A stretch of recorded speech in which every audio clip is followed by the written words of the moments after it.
Welcome back to the channel. This is 20 Storm and you're watching third and final part of What If Naruto Was Infected by an Alien Virus. If you enjoyed this video, please like, share and subscribe to the channel. Now wasting no more time, let's start the story. With a sigh, Naruto walked slowly around the boat's main cabin.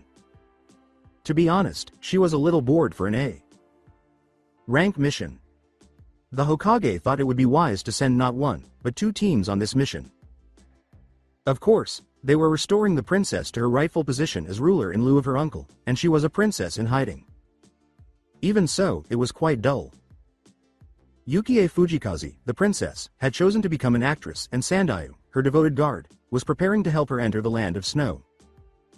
As the films she was starring in came to an end, the director was looking for a fantastic location to shoot the pivotal battle scene.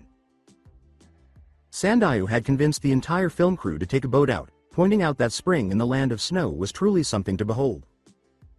Even so, Naruto believed that having Anko with her team would have been more than sufficient. Or just the teams that Guy and Kakashi had joined. It wasn't necessary for both teams to be sent out at the same time. However, the Hokage claimed that Sandayu had asked for extra security above and beyond what was customary. They were therefore working harder than usual to ensure the safety of their charge, patrolling the boat and scanning their surroundings twice for potential adversaries. However, it was growing rather late at 2 in the morning. Haku stopped her just as she was about to complete her 100th round of the cabin. As Haku spoke, Naruto yawned and said, "Born from being out here all night?" "You could say that," Naruto remarked, wagging her tail idly as she scanned the boat for any indications of additional enemy ninja or soldiers. Haku chuckled and said, "Considering even I am bored, I am pretty sure you're well beyond bored." Rolling her eyes, Naruto said, "Oh, shut up, Haku. I'm not that bad." "Yes you are," Haku replied with a smirk, "if you or Anko have nothing to do for then a minute you're bored. If anything longer than 10 minutes you basically come up with something to do to keep from being bored. It has now been about 2 hours that you have been pacing around the cabin." "And?" inquired Naruto. "How did you think of all that pacing?" Haku asked with a small smirk. Naruto stretched out her last words to make sure her point was understood. "Okay fine, so I started measuring everything with paces, I get your point. But I cannot help it, this is so boring," she said. Tenten climbed up onto the main deck and approached Haku. "You could always be practicing, you know. Tamari may have not been able to come with us, but that did not mean that we should stop training," she said, Haku said. As Tenten gave them the all clear down below still, Naruto yawned. As they stood staring out into the night around the ship, Tenten noticed this yawn and took out her sharpener and started working on some of her throwing weapons to kill time. And so it went for the following hour until Anko and Guy's team emerged from below deck. Casting a sidelong glance at them, Naruto threw one of Tenten's throwing stars, caught it by one of the points, and threw it back. Upon observing this, Anko raised her voice and shook her head, saying, "All right, we're off duty until the morning. Come on, let's get some rest while we can." If Naruto hadn't been so bored and surprisingly hadn't felt the slightest bit sleepy despite the time, she would have leapt for joy. However, the boredom would soon come to an end, and she soon found herself curled up in bed with her tail encircling her body.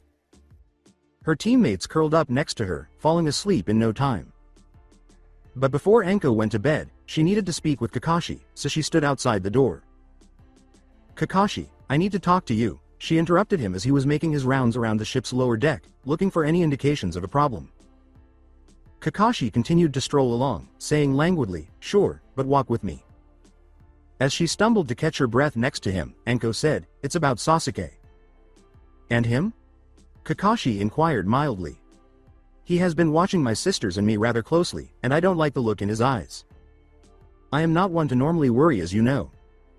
But I don't think what he has going through that mind of his is any good for getting along with our team or his future health," said Anko. "Are you suggesting that he could pursue one of you?" inquired Kakashi. "I am not fully sure, but I am requesting you keep a close eye on him. I am willing to hold back some if he should try something stupid, but I cannot say the same for the girls," Anko said while staring at Kakashi. Kakashi took a deep breath. "I understand and will make sure he keeps himself in line. Though I am not fully sure what he would try. He knows many of your skills are something he cannot use or gain." And a clan marriage contract would be useless as Naruto would never agree to something like that since she is the head of your new clan. It is late and I think we should be ready for an early day tomorrow, Enko said, stifling a small yawn. I agree, but remember not everyone is rational all the time. She then made her way back to her team's room, where she fell asleep shortly after. As he returned to his task of ensuring that all was quiet below deck, Kakashi gave himself a nod. He speculated lightly as to what Sasuke might be thinking, deciding that it was probably nothing significant. However, he had already promised to watch Sasuke, and even though he was a multifaceted person, he would not easily break his word. Guy pounded on the door the following morning, yelling for Naruto's team to get up and onto the deck immediately. They were on the main deck and aware of the reason behind their arousal in less than a minute. There was a sizable iceberg in front of the ship, but to anyone looking, it looked more like a big island than an iceberg. Both Naruto and Haku felt that the reason they had to get up was not very good. Nevertheless, the director believed otherwise, seeing it as a sign from the movie gods providing them with the ideal setting for a few of the fight scenes. A few minutes after the ship docked and the film crew had unloaded, Naruto sighed and sat down on an extra case. Are we really doing this? She asked, taking a quick look around her. Coming over looking a little worn out, Kakashi said, as much as I hate to admit the director has a good point, this iceberg has some great places for location shooting. But somehow this place seemed like a setup. Tenten questioned, why is that, Kakashi? Sensei? I have been to the land of snow before and even at the coldest time of the year's icebergs never got even close to this big before. To be honest, the only way for one to get this big would be for it to be man-made. Kakashi looked around. Yes, but what would be the point of making an iceberg this big then set it adrift without anyone on it, Haku responded. That is just the thing, I am not sure we are truly alone here, but then again I have not been to the land of snow in over 10 years, so this berg might be something that was naturally made, said Kakashi. Are you sensing something? Enko asked immediately, casting a quick glance around to find any potential hiding places. No, but I think we should still be vigilant, Kakashi stated as he moved to observe the director. Naruto nodded and peered around, seeing only snow and ice like the others. There are no caves or actual hiding places for people. It's possible that there wasn't a particularly good place to hide beneath the snow since the man had already looked behind the massive mound of ice and snow that formed the island's center. Signing, Naruto pulled her tail under her cloak to ensure she stayed toasty warm while the film crew completed their setup. A little while into the opening scene of the day, Kakashi entered the frame and threw a kunai that had an explosive tag attached to it, causing an explosion. Immediately, everyone turned to see where Kakashi had thrown his blade and noticed a ninja who had been hiding in the ice rising out of the smoke. With a knowing smile, the ninja surveyed the group and exclaimed, "Well, Kakashi just as sharp as ever I see." Breathing, Kakashi said, "You," as two more ninja emerged from the snow on either side of him. One of the females had pink hair, similar to Sasuke's, and the other had black hair and a considerably larger frame than most. Similar to the first, everyone appeared to be dressed in a gray and blue suit. With a playful expression, he said, "Oh yes, it's my Kakashi. I must thank you for bringing Princess Yukie to use, though I might ask, does she have the hex crystal?" Kakashi looked at his team and Naruto's team and said, "Does not matter, but I will see to it that we end you here. Defend the crew, I have him. Take care of the other two." As they arrived at the land of snow's main port, Naruto yawned. She laughed a little when she saw the movie's director chatting with his crew. The director and his team were still willing to assist even after learning that Sandayu had essentially conned them into traveling to the land of snow. In fact, the director believed it would make an even better film than the one they had been preparing. Nevertheless, they planned to shoot the first one nonetheless. The fact that Kakashi brought up the fact that nobody could escape because Dodo, Koyuki, and Uncle Now knew about them most likely helped. After they were able to spar a little, Enko walked over and looked pretty happy, and Naruto grinned. Even though the battle had ended abruptly when Kakashi had imitated a Justu and caused the iceberg they were on to be crushed by a massive ice whale, they were able to outrun the ninja because of everyone's escape during the confusion. Everyone in the Leaf group wasn't sure how, though. The crew on the boat started to get busy as they eventually reached the dock and fully docked. The director immediately abandoned ship and surveyed the area to gain a sense of the terrain. The remainder of the crew was working to unload the ship's belongings in the interim. As he got off a transport, Naruto yawned once more and called down to Sandayu, asking, "So where do we head from here?" "Once we are all packed onto the snowcats, we will head up into the mountains. My hometown is located there with the rest of the few loyal warriors that still remain alive and well trained," said Sandayu. With her tail wagging, Naruto asked, "Will we be doing any main movie shots before we get there?" As she leapt from the boat to the dock, eager to get off. "A few. This land, like the iceberg, offered a lot of good places to shot, even with all the snow," Sandayu said with a grin. "I see.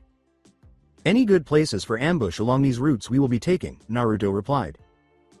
Sandayu shrugged a little and said, "Yep." Sandayu moved over to speak with the director, and Naruto nodded. While the prospect of an ambush was not something any ninja enjoyed, they were aware that it was highly probable. Guy and Kakashi arrived with their time while the rest of Naruto's team arrived in the interim. "Well, it looks like we will have to change up our strategy. If we wish to combat this enemy effectively, at least if they are planning for any style of hit-and-run tactics," Anko stated. "I agree, tell me about your plan," Kakashi inquired. Anko pointed to Guy, Kakashi, and herself and said, "Well, we know Koyuki will run away if she gets a chance, at least from what we have seen of her. So I would like one of you three to be guarding her directly at all times." "It makes sense," Guy nodded. Anko concluded the first section of the plan by saying, "Then the genin each ride in a different transport. That way we have as many of the crew guarded as possible." Like the other genin in the group, Naruto nodded and said, "Okay." Kakashi inquired, "And what happens once we get to the town?" "We will decide how to guard against attacks once we get there," replied Anko. "Okay, then everyone to your transports and let's get ready to move out," Kakashi stated. Before long, each person chose a snowcat transport to ride. Anko's team trailed behind the lead transports, which were taken by Kakashi and Guy's teams. Koyuki was in the middle, on-person transport, and Anko was on-person watch through the night. As the primary guards, Guy and Kakashi occupied the front and rearmost positions. Naruto's group utilized the mental link to listen in on the conversations taking place inside the other transports as they traveled. They had nothing much to discuss among themselves. One thing they discovered, or at least Anko noticed, was that the actors were more skilled spies than ninjas. They could pretend to be anyone and get through anything with a little makeup. As Tenten and Naruto listened to the conversation, they noticed something. They were following the path of an abandoned railroad line. Sandayu clarified that some of the warmest years ever recorded had occurred when it was constructed many years ago. In order to keep the tracks clear of ice and snow, chakra was run through the rails until Dodo took control. And as a result developed into a significant trade route in the land of snow. But now that no one was available to provide the chakra required to keep the rails clear, it was buried under a foot or so of ice and snow. Tenten questioned Dodo, so why did Dodo not keep it up and running if it was such a major trade route, given that Sandayu was traveling there?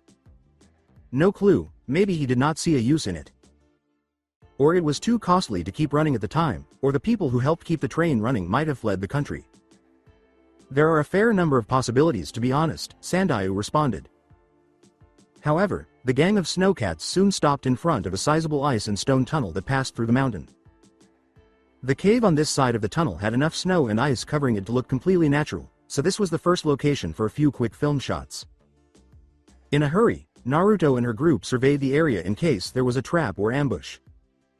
When they discovered nothing, they gave the all clear, and the film crew set to work setting up the necessary shots. Naruto saw that Anko and her group were being watched closely as they returned. Sasuke was observing her team with an almost obsessive focus. Sasuke did, however, turn away as soon as he realized Naruto was watching him. For the time being, Naruto dismissed it and focused on the filming. Naruto had to concede that Koyuki was good. Koyuki was giving it her all every time the camera was on her, even though she detested being here. Not overlooking a hint or line. When a thought from Tenten reached Naruto, he nearly burst out laughing, wondering if this was indeed the same person who had attempted to flee and was generally depressing. However, Naruto's focus strayed as she peered out over the scenery as the film crew began work on other scenes. She had never before been to a location with trees like these or one that was as covered in snow as this. Yes, Naruto had previously seen pine trees, but that was only because they had been brought in by a traveling salesman in his wagon. However, it was truly amazing to witness their size and potential, as numerous of them easily surpassed all but the tallest trees in and around Leaf Village. Half an hour later, Kakashi yelled up to her, "Naruto, time to go." With a blink, Naruto saw that everything had been put away and that almost everyone had been loaded into their transports. She blinked, a little startled by how quickly the time had passed. Alternatively, how could she have missed the fact that it had flown by so rapidly? She quickly found herself on the ground and being walked over by Kakashi. Naruto grinned and said, "Sorry about that." Kakashi just got lost and thought about it all. She then entered the vehicle. Kakashi gave a nod and took a seat. Naruto yawned, remembering how she used to nod off like that. That was really out of the ordinary for her. At least she never used to get lost in her thoughts. She had changed in that way since taking on the role of unofficial group leader. There were moments when she would begin to nod off as she took in the scenery. She was unsure of the reason behind it, whether it was boredom or something else. As the tunnel passed by, Naruto felt a sensation of warmth rising within her, providing Naruto with her first genuine indication that these instances of nodding off while surveying the scenery might not be typical. The feeling made her shiver, and she wondered what was causing it. Naruto inhaled deeply and focused her thoughts once more. She invited the other members of her hive team over for a discussion. Through the connection, Naruto said, "I think I am changing again, Anko." "Why is that?" inquired Anko. "I feel like the xenomorph's memories are awakening," Naruto remarked. "These caves are triggering some weird feeling in my body." "How? Why?" Anko inquired, a little alarmed about the implications of this. "These caves resemble a xenomorph hive in both appearance and texture," Naruto sighed in explanation. "I see. Do you think this will change you more or cause you to reform into a xenomorph queen?" Haku inquired. "Although the future is unpredictable, it is best to return home as soon as possible." Moving from her spot at the back of the transport to one of the few seats with an open window, Naruto said, "I would rather not cause an international incident by having Koyuki become part of the hive, or worse." "Alright, agreed. If necessary, we can also inform Kakashi that we need to go and head back to the village if you believe it will become too difficult to manage," Anko said. The rest of the team unanimously said, "Agreed." With a sigh, Naruto curled into a ball with her knees against her chest, her arms and tail wrapped around herself. She had no idea why, but it felt like her form might change again, so she hoped it wouldn't actually happen. Her body calmed down, and she smiled as they eventually emerged from the tunnel, just as the camera group disembarked and began setting up their gear, freezing Anko in the process. "I feel a lot of chakra around us," Anko remarked after taking a quick look around. "The enemy is coming," Naruto sighed as she followed the track towards the tunnel. Naruto stepped towards Anko but stumbled as the ice quickly melted beneath her feet. Looking down, she saw that rails were appearing where the ice and snow were melting. "I have no doubt about it." As soon as the train appeared, Kakashi's group attacked the engine. "Hasten its halt." Anko's team immediately got to work eliminating the bodyguards and ninjas who were stationed in significant numbers on the roofs. The ninja and bodyguards appeared to be lacking in real skill, which made the fight rather easy. Dodo's elite guard was soon reduced to a small group. Together with Dodo, these three were posing a small threat to Guy because they were such good team players and because Dodo's armor made him resemble a tank. Naruto signaled to the other team to split up and regroup, calling on the others to do the same. Guy and Kakashi arrived near Anko, appearing a little irritated. Along with them arrived Sasuke, Neji, and Lee, all of them keeping a watch on the enemy group as they reorganized. "The chakra armor even lessens the force of taijutsu strikes," Guy remarked, glancing at the opposing group. Kakashi pointed out, "And Dodo is no pushover either." Lee inquired, "So Guy? Sensei, what is our next move?" "We simply need to beat them down, and make sure the princess is safe," said Anko. "Does this feel strange to you too?" Naruto inquired, glancing over at the other group. "Why do you say that?" Kakashi questioned, keeping his focus on their rivals. "Well, mainly because they are not attacking, but rather seem to be waiting for something as none of them are talking," Naruto stated. When Kakashi realized that none of the opposing forces were actually attempting an attack, he blinked. He had barely time to consider this before there was a loud bang that echoed, like a cannon going off. When Kakashi saw that was what they were hoping for, he yelled at everyone to back off. After that, not a single second had passed when something fell and burst where they were all standing. Searching the area for the source of the blast, Kakashi found it easy when a big airship appeared in the distance and pointed many of its cannons in the direction of the Leaf Ninja. They made a swift retreat to a more secure area to avoid being shot at. Using her wind chakra, Naruto let out a frustrated growl before yelling to her teammates, "Use wind chakra and we should be able to break the balloon keeping that ship afloat." The others responded, "Right," concentrating on their own chakras in preparation for a wind jutsu blow. Conversely, Anko continued to back away until she found herself standing next to Princess Koyuki and Sandayu. Sandayu appeared prepared to die if necessary, sword drawn. He had promised that Koyuki's remaining warriors would arrive shortly to offer assistance. Although Anko was unsure of the assistance these other fighters could provide against an airship, she was unwilling to turn away any assistance that might be offered. Sandayu, once Dodo is defeated or dead, "How sure are you that Koyuki will be able to lead the Land of Snow?" asked Anko. "I don't want to lead it, but I can do it just fine." With a scowl at Sandayu, Koyuki uttered, "I didn't want to come here at all." Sandayu said, "You said you would come." "Yes, I am aware," Koyuki scowled.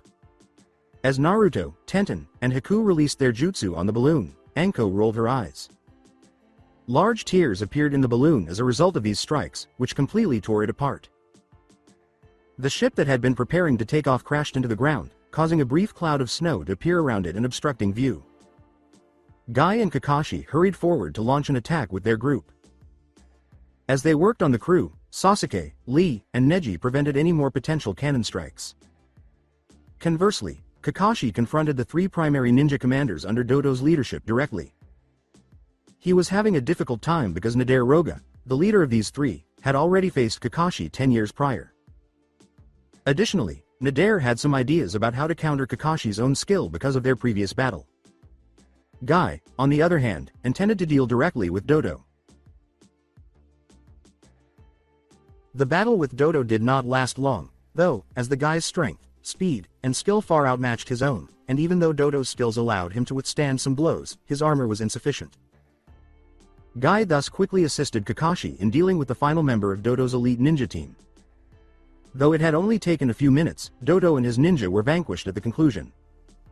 Sandayu had hired them for a mission that was nearly finished. Sandayu and Koyuki collaborated closely in the coming weeks as they started to reconstruct the nation's economy. During this period, Kakashi, Guy, and their group would remain to finish the remaining tasks.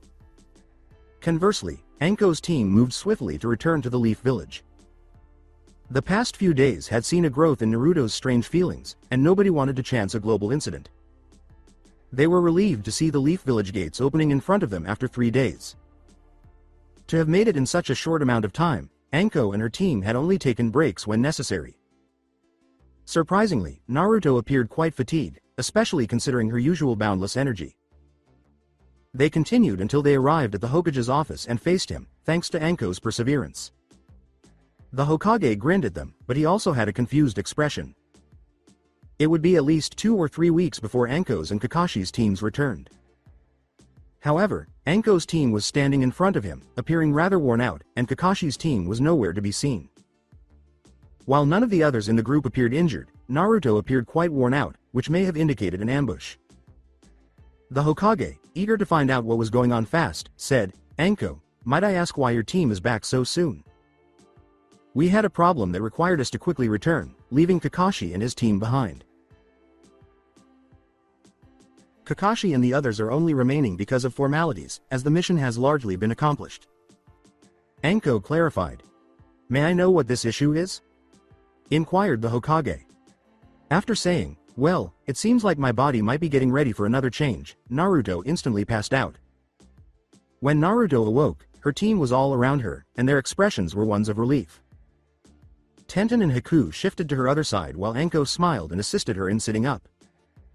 Naruto glanced around and saw that she was presently in the hospital room that was sealed against acid. Veronica and the Hokage were standing close by, observing her intently. "What took place?" inquired Naruto. Veronica said, maintaining the most unreadable of expressions, "Nothing it seems." "Nothing." Then, very perplexed, Naruto asked, "What was all that pain and unease I have been feeling?" Veronica walked over and said softly, "To put it simply, you were starting to change, but then you just stopped and changed back to normal." Naruto questioned, why though? Anko stated, no one knows yet, while wearing a somewhat concerned expression. The only guess we have is it had something to do with the mission itself that caused your body to change, said Veronica. What could have been the cause in the mission? Difficulty maybe. Naruto recommended.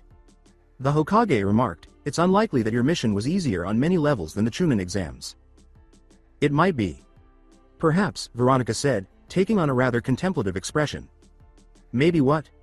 Inquired Naruto. Demonkind is aware of a wide variety of creatures, but we don't know much about the creature you fused with. However, we are aware that they form hives and that one of their kind dominates the others. However, I'm curious what would happen if two rulers clashed, Veronica remarked. Anko made the observation, one would have to kill or overthrow the other. Or one could rise above the other, to the next level so to speak, said Veronica. So are you saying I was trying to move to the next stage? Naruto inquired. Yes, replied Veronica. The Hokage remarked, I think you are all missing the point. Which is? Inquired Anko. If there is another hive, who is controlling it, or better yet what is if someone is not actually controlling it, but another creature, said the Hokage. So, there's another hive in the land of snow, Tenten remarked. Yes, replied the Hokage. As soon as they realized what this information implied, everyone fell silent. It was terrifying enough what they already knew, but if there was another group of the real creatures out there that had no master, well, that group could be unleashed on any village with devastating results. When Kakashi and Guy's team returned from their mission in the Land of Snow a few weeks later, the Hokage could not have been happier. Aside from the issues with Naruto's group, it had been a huge success. The paperwork that Kakashi brought back for the Hokage to review and examine, however, was what truly brought him great joy. The Hokage normally detested paperwork with a burning passion, but when it was absent, that worried him more than when it was present. He was curious about the conditions of the agreement between the lands of fire and snow because the information they had discovered regarding the land of snow was unsettling.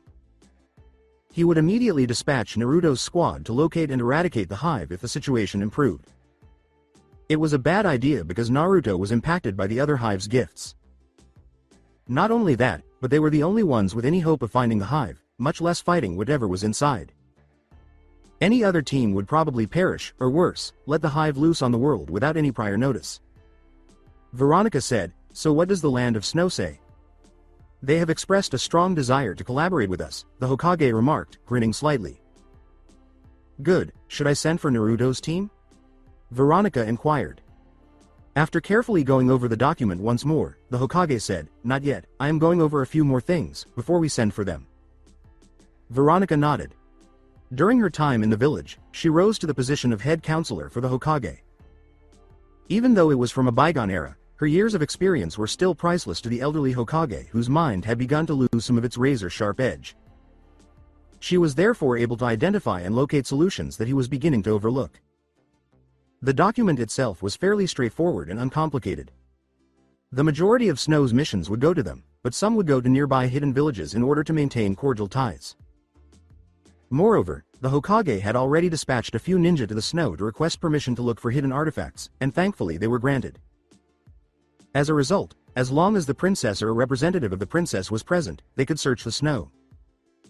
This was carried out because the snow held many secrets, some of which were still under the ownership of the rulers and could only be unlocked by them. The Hokage signed and rolled up the document after he was certain it was free of tricks. He then informed Veronica to inform Naruto's team to report to the Hokage's office before setting it aside. The group was able to stand before the Hokage in a matter of minutes. Saying, "You called for us," Naruto spoke. Indeed, just as we had hoped, the Snow People have granted us permission to search their nation for unique relics. Because of this, I have given you a new task. Locate the hive that we think is located in the Snow Country. The Hokage commanded, you are to either remove it or subjugate it. No just leaving it alone, then, Naruto uttered. None. What little we do know about the race should cause us to proceed very cautiously. The Hokage stated, I don't want these xenomorphs to become a problem that was even bigger than we anticipated or could handle. After giving it some thought, Naruto remarked, we will try to get them to follow us first. If not, then we blow the hive to the moon. All right, one final point that cannot be disputed. One of the princess's representatives will be traveling with you. The reason for this is that some locations in the Land of Snow can only be reached with the princess's approval, the Hokage explained before giving them the signed document. With all of our might, we'll keep the person safe, Naruto pledged.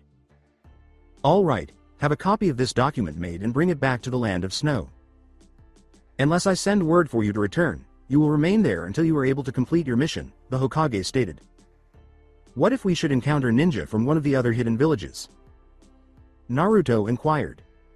The Hokage gave the order, you are either to remove them or drive them off, no questions asked. After saying, understood, we will be off before the day's end, Naruto bowed and turned to leave with her squad. The Hokage added, oh, and one more thing. Naruto turned back to face the Hokage and said, yes? The Hokage advised, try not to go too crazy with the paper bombs. You know me, when have I ever gone overboard? Naruto smiled in response. The Hokage shook his head and said, I know I am going to have a damage report on my desk within a month if she gets her way, as Naruto then vanished out the door. And to make matters worse, Tenten is with her. At least she's not bringing girls with her, Veronica grinned sardonically. The Hokage said, fair enough, as Veronica exited the space. Grinning, the Hokage peered down at his desk and saw an unexpectedly large amount of paperwork missing. He swung around in his chair, grinning, and kicked it towards the window. With his feet propped up, he lit his pipe and soon found himself smoking contentedly while gazing over Hidden Leaf Village. This was how he stayed for a few minutes until something in the streets attracted his attention. Tsunade seemed to have made a comeback, and she had already encountered Naruto and her group. He sat up and concluded that, despite the paperwork that would need to be done, it would be worthwhile to watch when two as irrational as Naruto and Tsunade faced off. Watching the fight would be worthwhile if it did not immediately turn into a one-sided conflict. Tsunade was completely taken aback by her good fortune. Yes, her gambling luck was about as bad as it got, so she rarely, if ever, won big in games. Her life would go from good to bad, and the only major victory she ever had occurred just before Jiraiya arrived and dragged her back to the Leaf Village. However, she always knew where to lay her bets when it came to fights. She could fight all but the best to a draw, even if she couldn't win a bet.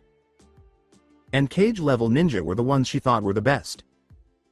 And she shouldn't have had the slightest issue with any of the three Chunin and their Jonin-sensei. There was simply no other option. And yet, despite the Hokage's orders, she was left behind on their next mission, having been beaten by three Chunin. Tsunade said, okay, so why am I going to the Land of Snow again? Didn't the Hokage tell you about us yet? Said Naruto. He did, indeed. You are going to compete for the role of Master of some beast. You do not, however, require my abilities, Tsunade remarked. If the Hokage's accusations about you are accurate, you will be able to offer us a great deal of assistance, Naruto grinned as she extended her body and gradually started switching between attack stances. I am a medic, how does that help you? Tsunade inquired. Not only do you possess perfect chakra control, but you are the greatest medic alive. We'll need both of these abilities in our impending battle, Naruto declared. You're fighting something only you can fight, how does my aid come in? It was Tsunade again. Unfortunately, I'm sure my body will rebel against me in some way. When we were here previously, it was attempting to advance to the next level or change more. I think your expertise and abilities could prevent me from changing any further, Naruto remarked. Modify. How? Inquired Tsunade. Naruto halted her practice for a short while and said, not sure, but I'd rather not find out, wearing a troubled expression. Tsunade questioned, why? What happened last time you changed? A lot of things, some of which I would much rather not discuss. Asko if you have any questions answered, Naruto remarked, taking a deep breath before resuming her stances. You are aware that I am superior to you, Tsunade said. Are you serious now? As the mission's support, you were defeated by my team. Therefore, we outrank you if anything, Naruto remarked with a tiny smirk as her tail swung out and destroyed the board that she had been aiming for. You're very fortunate, Tsunade scowled. Naruto remarked, we can find out later, if you want a rematch. The journey to the Land of Snow proceeded steadily and without interruption. Naruto started to notice the sensation similar to what she had experienced on their first visit to the Land of Snow. There was a strange need to create a home for her kind. In addition, her chakra was slowly pulsating from deep within her. It was just the beginning, though, as the effects were still too little for the adjustments to try and take effect. At last, they touched down at the primary harbor for the country of snow. Sandayu was waiting for them at the port.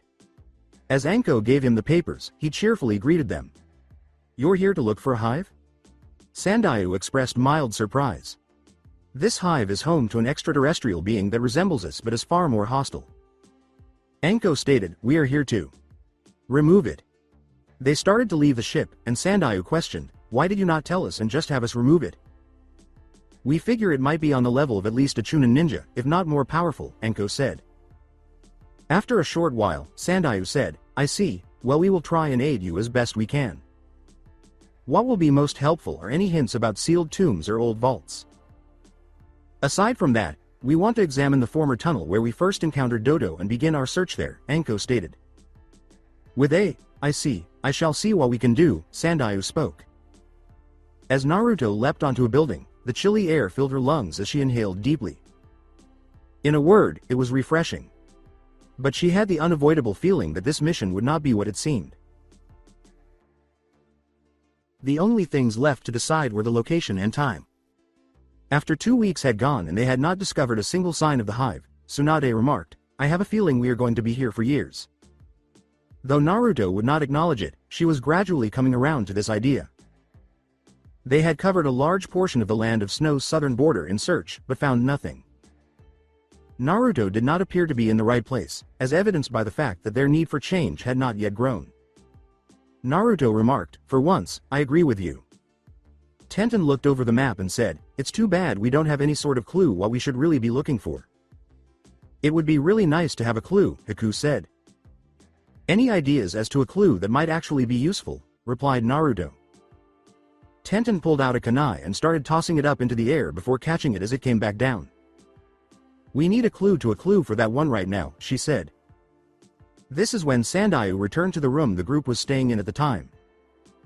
As he sat down and turned over the map that Tenten had been looking at, he appeared to be thinking about something. He traced his fingers over it carefully, then mumbled something as he tapped one spot. "What is wrong?" inquired Naruto, sensing that an issue with the snow country might provide an enjoyable diversion from the growing boredom. "Yes, as the princess says, things are not going according to plan. You see, Koyuki discovered that the treasure within the vaulta which her father had long since sealed was a potent heater. It's the reason it feels so much warmer than it did. However, there is a region that is not defrosting at all, according to Sandayu." "A region that isn't melting? Is the distance from the heater too great?" Naruto inquired. Sandayu remarked, "No, it is actually closer than expected to the heaters," just before everyone's eyes widened. Everyone at once exclaimed, "That has to be the location we are looking for." Everyone was packed up and moving toward the marked location on the map in a matter of minutes. Although the travel was somewhat slow, they covered the region that remained frozen regardless of the heater's performance in less than a week. Nothing worked, despite their best efforts to freeze the ice. To put it briefly, natural processes did not create or maintain this ice. "All right, so. This must be the place," Naruto remarked, "but how do we get in there?" As they made their way through the thick ice sheets of snow. "Acid," Tenten teasingly proposed. "It might work," Naruto mused to himself. "That would take more blood than we would be willing to waste," said Anko. "We need something to cut into this ice and see what keeps on kept hidden underneath," said Naruto. "As for our chakra, it is primarily acidic in nature. So it should dissolve if we channel it into the ice," Haku proposed. Naruto remarked, "Sounds like an idea," and then he and the other took a knee, starting to press their chakra into the ice. At first, the snow started melting quickly and turning into water. Shortly after, as the ice started melting, it created tiny streams and started to collect in certain areas. Then they felt the sheet of ice behind them abruptly shift, and there was a loud cracking sound. Naruto yelled, "Everybody run," and he started to sprint in the direction of the edge where ice cracks had appeared. In an attempt to escape the thawing sheet of ice, everyone else fled as well. This whole sheet of ice appeared to be concealing some kind of canyon or cliff edge, though they were unaware of it. As a result, more ice started to crumble beneath their feet as they got closer to the edge. Now that they were safely at the brink of the ice. Breaking edge. When the ice and mist cleared, what was visible was breathtaking. It was a massive temple that would have been dwarfed by any other building in the world today. It was shaped like a pyramid, with a single, sizable entrance off to the side. And strange markings covered its sides all over. I might not be right, but I think we found what we were looking for, Naruto replied. Since Naruto and her group departed for the Land of Snow almost a month and a half ago, things in Leaf Village had not been going well. Because during this period the village had experienced a great tragedy that had only occurred 3 other times. It was the third Hokage's death. Not like the other 3 Hokage, the first, second, and fourth, who lost in a fight deserving of their notoriety. The third Hokage accomplished something that the majority of other Kages, and even lower ranking ninja, could only dream of. He grew old and died in his sleep. To put it mildly, it was a huge shock to a lot of the residents of Leaf Village. They were well aware of the Hokage's advanced age.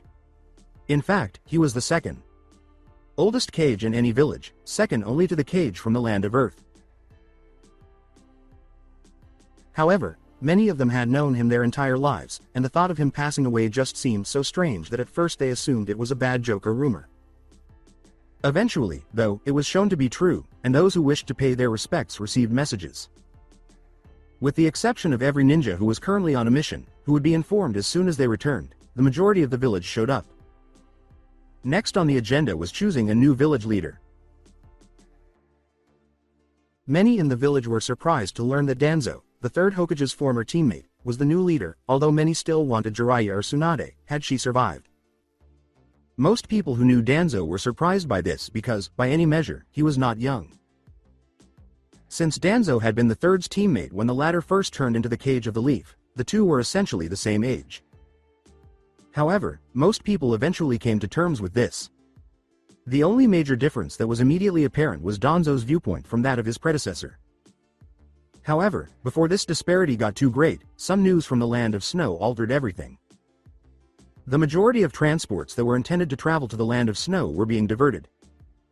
This was due more to what they observed around the ports and shoreline than it was to a blockade. Large black structures that resembled organic structures with black creatures moving around them covered the landscape in place of the large warehouses that were supposed to await them.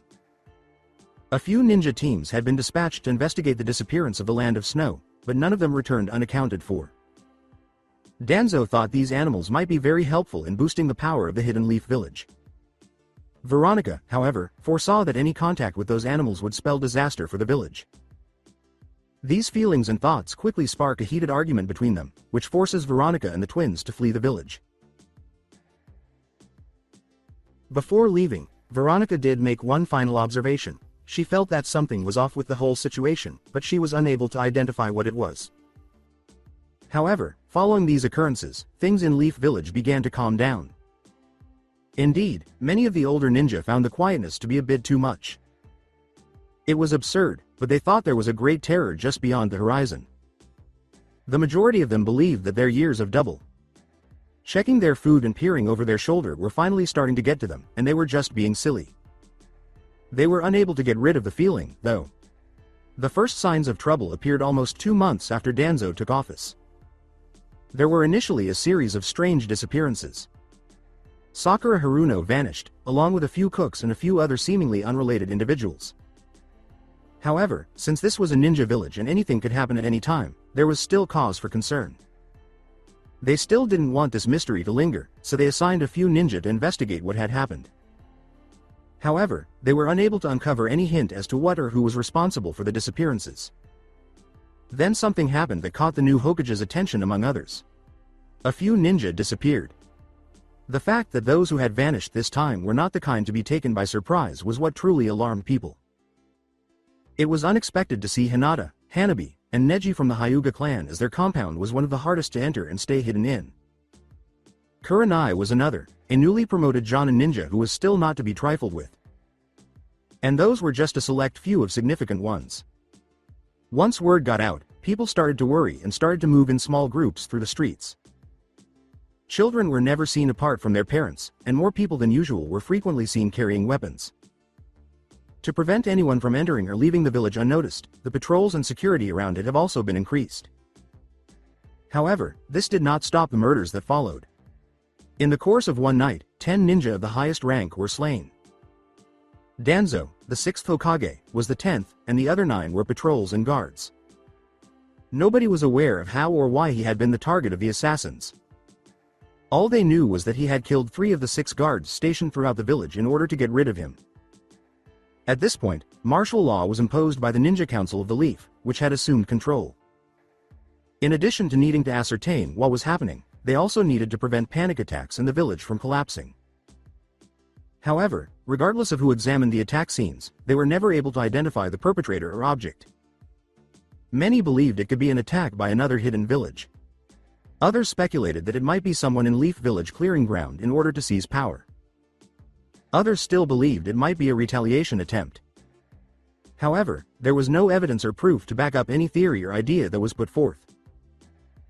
In actuality, no one received the desired answers until roughly a month later, and even then, the responses were not what they had hoped for. A month after the previous attack, on that particular morning, the wall guards noticed something seemed off. There were hundreds, if not thousands, of black-bodied creatures outside the village. They could not help but feel uneasy as they peered down at the creatures that were circling the wall.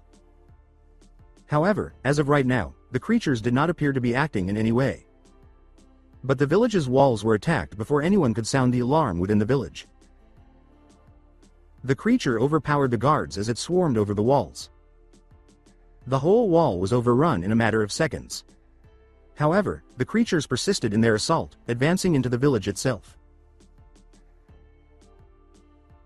Following the first, hundreds more of these creatures appeared, and soon the village's periphery was overrun by them as they moved from house to house, killing or capturing people as if at random. However, the Leaf Village did benefit from this process because it caused the horde of creatures to slow down. And many were starting to wake up and realize how dangerous their situation was by the time they got to the inner half of the village. Unfortunately for them, though, because most of the clan compounds were situated along the village's periphery, a large number of the clans and the ninja within them had already fallen or been captured by the creatures. However, the few ninja that resided closer to the village center managed to seize their weapons. It didn't really matter because, at this point, the creatures outnumbered many ninja by a ratio of 30 to 1. Many of the people who were still free at this point started making attempts to leave the village. However, only a small number of Tama, mostly ninja, were able to get away. Only a handful of those managed to break free from the ring of creatures encircling the village, even at that point. The entire village had been taken by midday. The other villages were, to put it mildly, shocked to hear about what had happened and immediately dispatched ninja teams to see if the rumors and stories were real. Out of every team that was dispatched, only 1 or 2 came back, and they all said the same thing. The village of Leaf had collapsed and was now encased in a dense layer of dark resin. Animals roamed the village and the surrounding forest. The reason for everything that had occurred remained a secret until the last of the people and ninja to flee Leaf Village gathered at the Land of Fire's capital. One of the few people who was able to return to the now former Leaf Village, Jiraiya, conducted interviews with many of the survivors and filled in the details. Danzo had been the one who initiated everything. Jiraiya discovered that Danzo had sealed Naruto with a loyalty seal and had attempted to activate it following the death of the third, thanks to the efforts of 2 ninja root agents. Now from what Jiraiya knew of the changes to Naruto and her connections to the other, plus Kyuubi, this could have resulted in serious and potentially fatal mental harm. Combine that with the fact that the mission had a connection to her sensitive state during the mission. It was all a recipe for disaster in the event of a problem. Danzo's activation of the seal was also a mistake. After that, the details were, at most, questionable. However, Jiraiya's findings suggested that Naruto had probably given in to the creature's instincts and mental needs, becoming a part of it. However, that did not account for the kidnappings that had occurred or the attack on Leaf Village. In light of this, Jiraiya could only surmise that her friendship with those people outweighed her desire to protect their kind. Jiraiya had brought this information to the Land of Fire's current leader. And while numerous attempts were made to retake the hidden Leaf Village by some hidden village residents as well as those inside the Land of Fire, nobody was able to make it work. Thousands of xenomorphs were now hiding all over the village and the surrounding area. Worse, only one of the 4 individuals sent to contain the tailed beast had returned when they were sent against the village in a last-ditch effort to subdue the animals. Killer B was his name. He stated that although the others were caught off guard, he had sufficient notice to change, but before he could help the other three, a gigantic nine-tailed monster that was comparable in size to his own demon had materialized. After fighting, he felt it would be unwise to continue since the creature's strength exceeded his own demon abilities.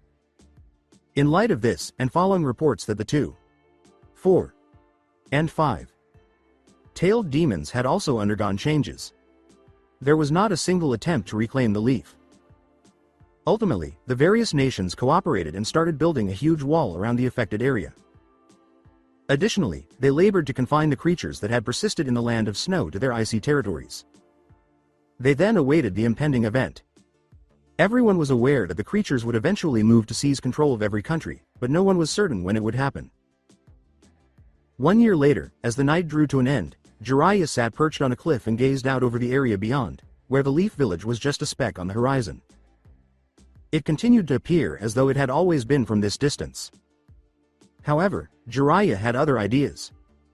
With a sigh, Jiraiya stood up and left the area, but not before giving the Leaf Village one last glance and saying, "I'm sorry," then disappeared. So that's it for today. I hope you guys enjoyed it. Don't forget to like, share and subscribe to the channel for more awesome stories like this. Thank you. See you all in my next video.